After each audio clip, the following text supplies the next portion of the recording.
Hello students, so in this video we'll see the attachment and relation of the interior of the skull. So we have seen the details about the anterior cranial fossa, middle cranial fossa and the posterior cranial fossa. Now we'll see some of the relation as well as the attachment which is there over here. In front of the anterior cranial fossa in the midline over here lies your frontal crest. So this frontal crest will give attachment to the falx cerebri. Further behind this area it is known as the crista galli, and this crista galli will give the lowermost crescentric anterior part of the falx cerebri.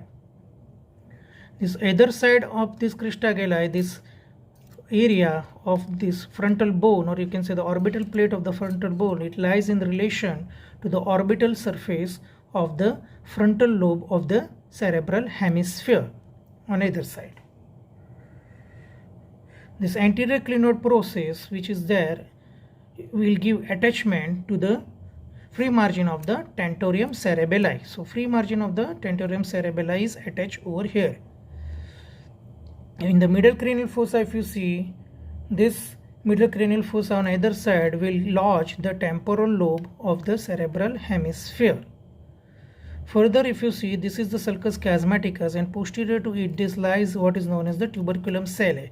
So this tuberculum sellae as well as this posterior free margin of your dorsum sellae will give attachment to the what is known as the fold of a diaphragm, that is your diaphragma sellae. So diaphragma sellae will get attached to this tuberculum sellae as well as the posterior upper margin of this dorsal sellae, this one. On either side of the dorsum sellae, the prominent area point is known as the posterior clinoid process. So it will give the attached margin of the tentorium cerebelli. This fossa, it will lodges the pituitary gland, or also known as the hypophyseal fossa. So it gives your hypophysis cerebri lies in relation to this. On either side of this dorsum sellae, this area, sloping area, will lie in relation to the what is known as the cavernous sinus. So cavernous sinus lies in either side of this, and from here in deep to it lies what is known as the internal carotid artery, which comes from this foramen lacerum and then lies in relation to the wall of this or cavernous sinus. Now this superior border of the petrous temporal bone, see this superior border of the petrous temporal bone is grooved, and it lies in relation to what is known as the superior petrosal sinus. The inferior petrosal sinus lies in relation to this petro-occipital groove.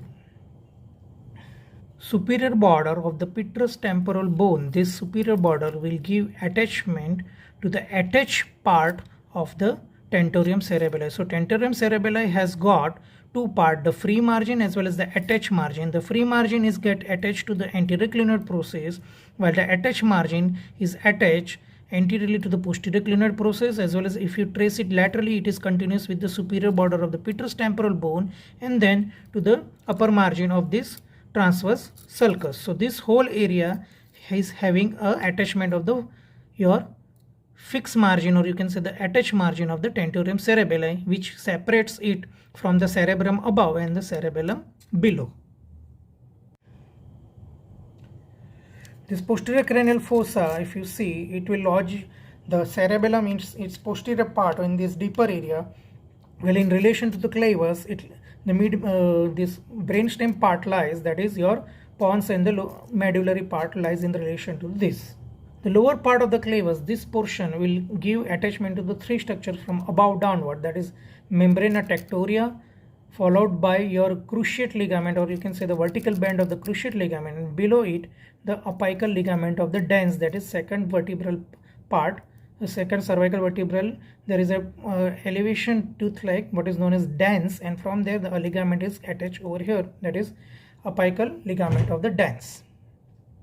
This is your internal occipital crest. It will give attachment to what is known as falx cerebelli. This vermian fossa will lies in relation to the vermis of the cerebellum, while this arcuate fossa will lies in relation to the flocculus part of the cerebellum. Your jugular tubercle, it is being traversed by the 9th, 10th and 11th nerve when they go inside the jugular foramen. So this is how the different structures lies in relation to the